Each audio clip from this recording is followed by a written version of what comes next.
I found a new app on my phone. I didn't install it.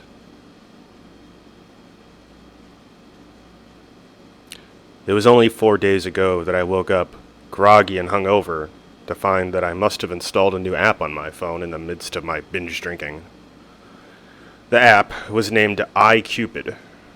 Its icon was a large eye with a Cupid-style angel firing an arrow in the shape of the letter I. Besides the fact that the icon was abusing the visual puns it could make with its name, I ignored it most of the day as I nursed dry heaving and a pounding headache from Saturday night. The boys took me out after my breakup. Well, I guess I'm being a bit dramatic. I actually did the breaking up, and I'm getting ahead of myself here. Becky and I dated for about 6 weeks, and well, it wasn't working out. See, I just wanted to have fun, and I think towards the end, she wanted someone to help her with her issues. And I guess I wasn't that person. I met her at this house party on the west side of campus, and we really hit it off. Well, now that I think about it, it was mostly because she really, really liked the party. She had a ton of pills, like the good ones, and she was always down to get down.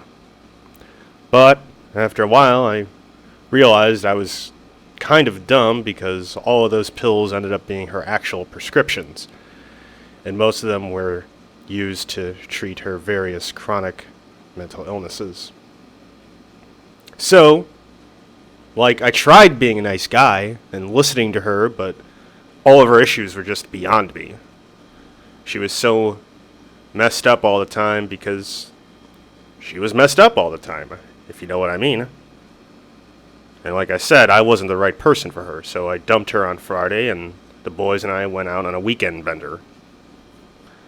Thinking about it now, I got shut down a lot Friday and Saturday, and I must have installed this app sometime after getting rejected and blacking out. It was Sunday when my head finally started to clear, that I started my search for my new partner in crime. Tinder and Plenty of Fish were predictably disappointing, so I tried iCupid. It asked me some basic questions, and I filled out a profile as usual and added some of my photos. I was pretty skeptical of the app, since its UI was very Spartan and drab, using white and gray backgrounds and blocky text. I wasn't sure exactly if the app was for a particular kind of dating, like chicks who are into nostalgia for 90s dial-up internet noise and Geocities websites, or what. I guess boredom got the better of me, got the better of my skepticism as I thumbed down through the block of text to OK the user agreement.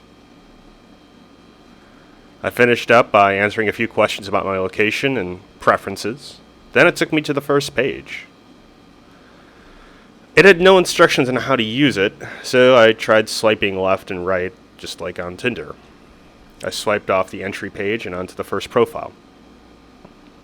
And that's when I almost dropped my phone in shock. It was a pretty standard selfie of a young woman with the profile name of Cinder98. Honestly, I felt like I had seen her before on campus, and I think that was the most disturbing part of it. I couldn't be sure, though, because while the right side of her face was normal, as I said, almost recognizable, the left side of her face was hideously burned. Burned like cheek flesh black and white, exposed spider webs of muscle and tendons. Her forehead and chin were swollen and pus-filled, bubbling and oozing. It looked like someone had pressed her face to a griddle and held it there, and yet she was smiling on the other side. Her left eye, to the extent that she could keep it open, was black and red, with white and yellow obstructing the bit of her wide pupil that was left. It sagged out of her eye socket like an old, partially deflated balloon. I immediately swiped left to get off the image, and I was taken to a white screen with black text. "See more hot singles in your area?" it asked. I exited the app with my jackhammering thumb and put the phone back in my pocket. But the image was branded into my mind, singed on my eyes. Even though it was only a glimpse, I was utterly mortified.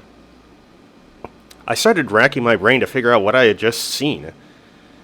It occurred to me that maybe I had seen a woman in an elaborate Halloween costume or in makeup from a play. And I kept thinking about the normal side of her face. And I started thinking that, I really had recognized it. She seemed vaguely resembling a girl I dated last year for a couple months, and I think her name was Jamie. She pulled some nasty stuff on me, including for a time telling everyone she was pregnant and that I was the father. Of course, that wasn't the case, and I had to come to find out that this was a routine she regularly pulled. Either way, I was thoroughly turned off and away from the hunt for the rest of the day. I wanted to delete the app, but I had too many questions about it, so I didn't. Monday was a pretty boring Monday. I found myself checking the apps again, especially after Brian started bragging about hooking up with this girl named Trish, a smoking hot blonde that was at the bar with us on Friday and Saturday. I wasn't too jealous of Brian. At least he wasn't hooking up with Alexandria from this class, the dark-haired with the girl with the black dress.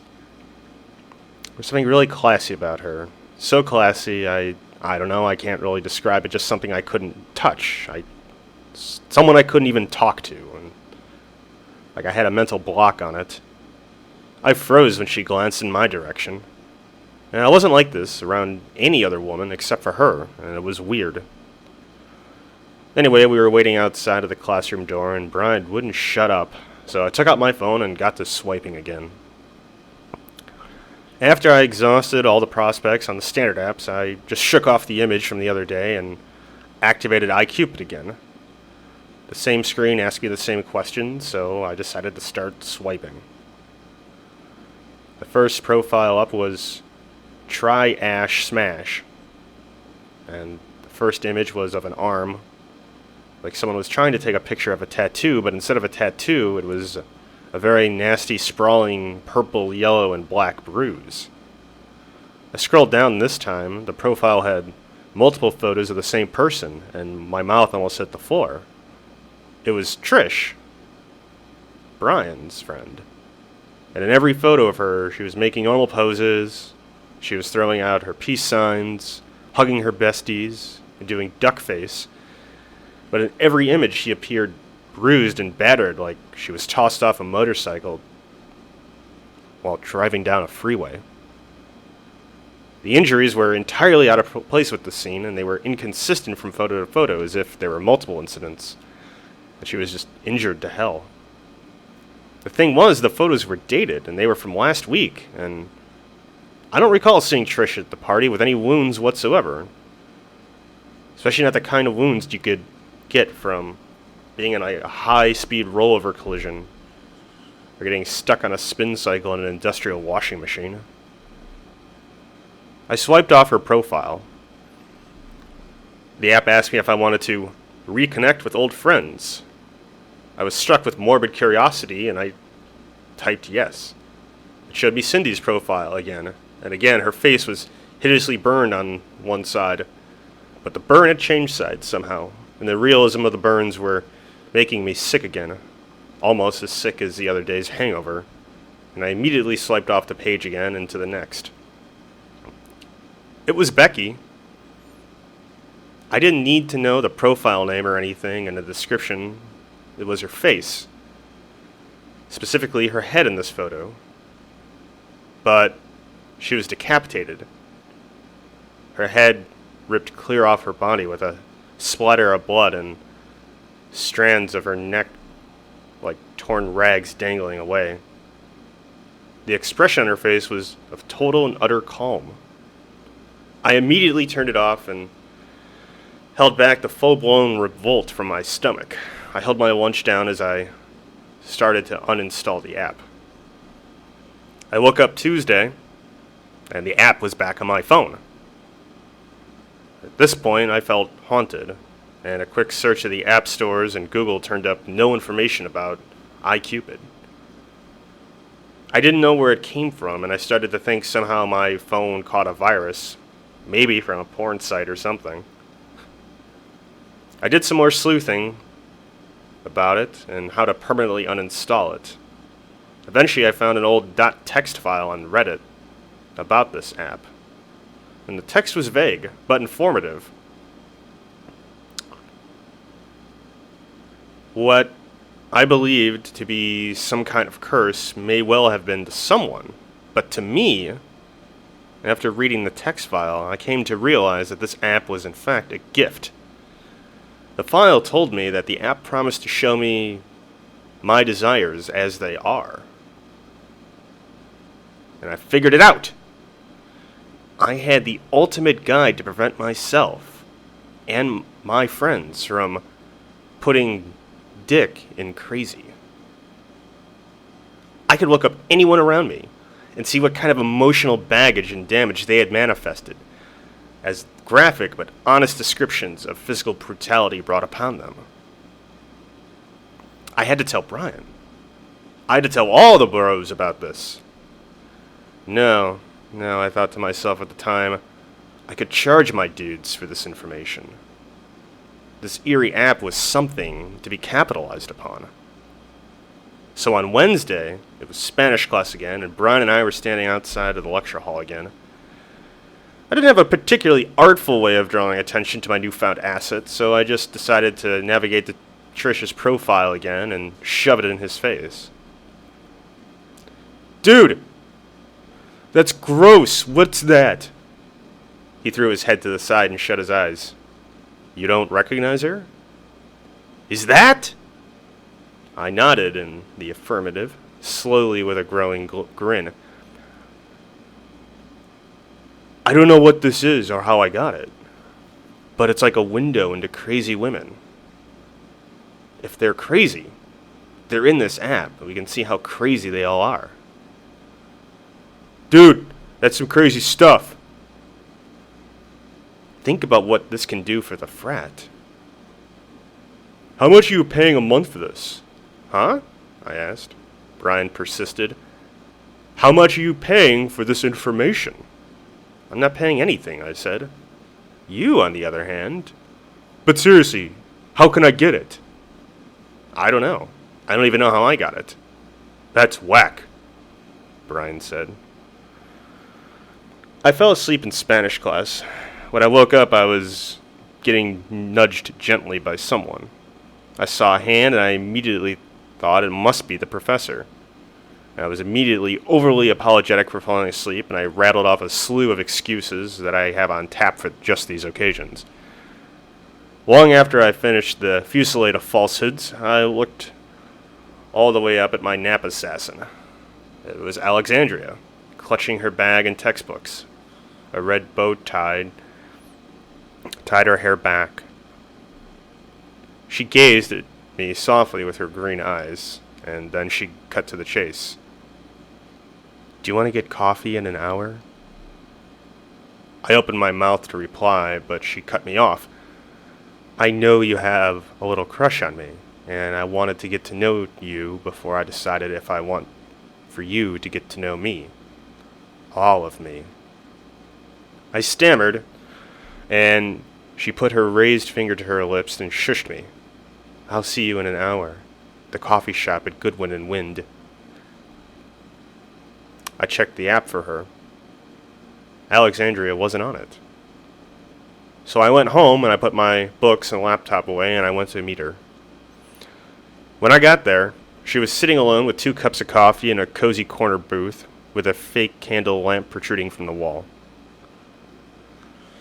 Out of all the coffee shops near campus, this was the most date-worthy, so I slid into the booth as she played with something on her phone. I cleared my throat once, maybe twice. It was like she didn't notice me, and I became insecure after I sat down.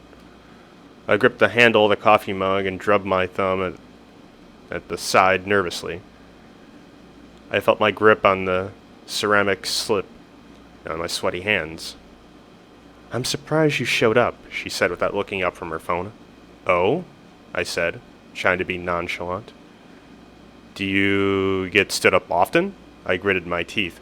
I shouldn't have said that, but I went for the smoothest recovery I had on tap in my brain, because that would be a big mistake for the other guy, I'm sure. Are you sure? Her eyes shot up from the phone to meet mine. How would you know? Is it because I'm not on the app? How do you know about the app? I jumped a little, and the butterflies in my stomach were stirred into a frightful frenzy. Well, you were bragging about it so loudly to your douchebag friends. I'm surprised the whole College of Language Studies doesn't know about it right now. Beyond that, let's just say there are a few apps floating around out there that seem to come from... She smirked and held down a laugh. That seemed to come from someplace else. Her voice trailed off. Oh? I said, pausing for something to add. Well, wouldn't you want to know about a guy? You know, like if he was an ass or something, or if he had PTSD or something like that ahead of time? Aren't I just like, providing a useful service? The app isn't quite what you think it is, she said. And either way, you're wrong. Everyone has some pain and some trauma that's manifested physically. It would range from appearing painful to ugly to downright disfiguring. And it doesn't make them a bad person or unworthy of love or attention or human contact. Just as people with actual disfigurements don't deserve to be blacklisted or cut off either. No, the app is for their protection from you. And like I said, everyone is in pain from something. The images of violent injuries superimposed upon these women are the wounds you have inflicted on these people, or the wounds you would inflict upon them if they ever had the misfortune of becoming too close to you. I scoffed. I wanted to launch into a tirade about how typical, how anti-men this all was, and how wrong she was. She had no idea about the app, unless she wrote it, which I'm pretty sure she didn't, or even could.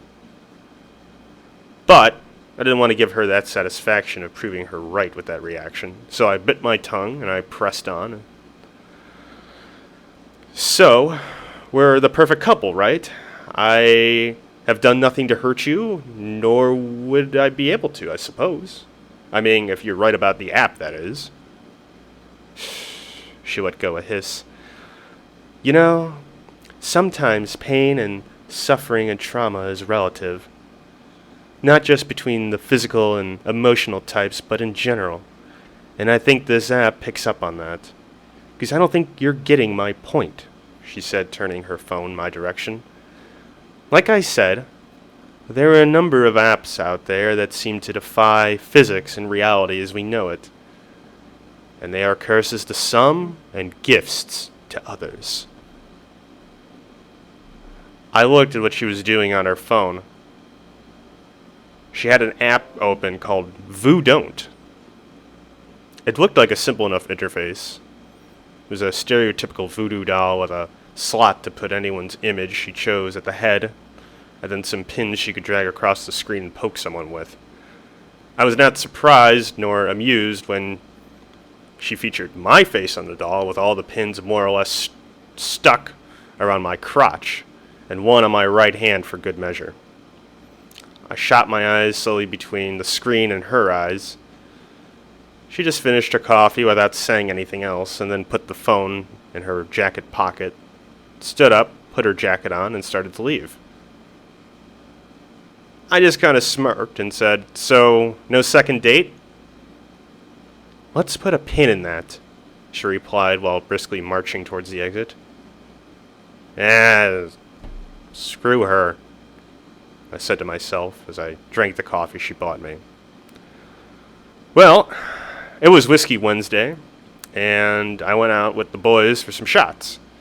I pitched the app to them, and one by one, I took shot after shot, not paying a dime as I exchanged my curse-turned-enchanted dating app Insight for each shot, as thanks for helping my bros dodge crazy girl bullets. And at some point I blacked out hardcore, and apparently I stepped into traffic and got smashed by a car.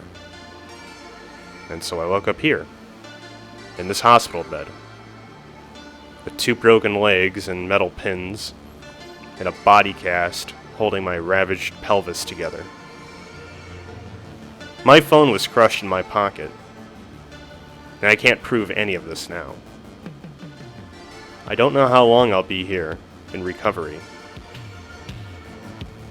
I don't know what I will say to Alexandria if and when I see her again, but I do know this. If you wake up one day with a new app on your phone, and you don't remember downloading it, don't look at it. Don't try to delete it. Don't use it. Just leave it alone.